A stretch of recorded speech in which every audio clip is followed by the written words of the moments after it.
The wave of Teal independence shook the foundation of Australian politics. Well, speaking of the Teals, polling suggests a genuine possibility of a hung parliament, meaning the next government may depend on the support of just a handful of independents. Since the last election, Teal independent MPs have voted most often with the Greens. What do you make of the sort of accusation that the Teals are fake? So they frame themselves as centre-right, but the accusation is that they're actually lefties, cashed up Greens, you know?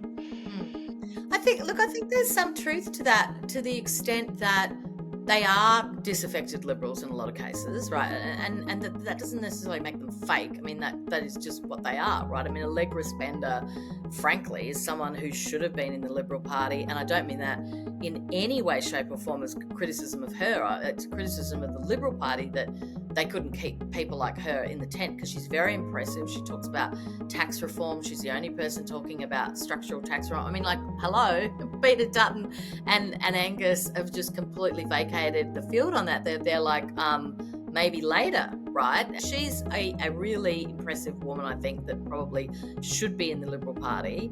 The criticism have been more about some of those Victorian Teals and others. When they get into Parliament, they are voting with the Greens a lot of the time. You know, like, I mean, basically they are that kind of classic, I mean, it's really the sort of Malcolm Turnbull brand, right? It's where they are sort of economically conservative but quite left-wing socially, and particularly obviously on climate change. So I think that there is some meat to that argument, but that is who they are, right? I mean, they're worried about climate change. We have asked nicely and we have waited. But we've done waiting, and we're going to take what is ours. And they're in seats that are pretty, you know, traditionally Liberal, but in many cases have been also impacted really by a huge influx of medium density housing.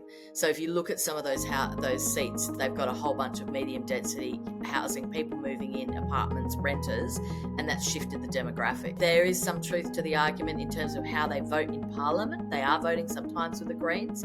Does that make them fake? I don't know about that. I think in many ways what it shows is that the Liberal Party sort of has a problem, because it needs to basically bring these people back into the tent, you know.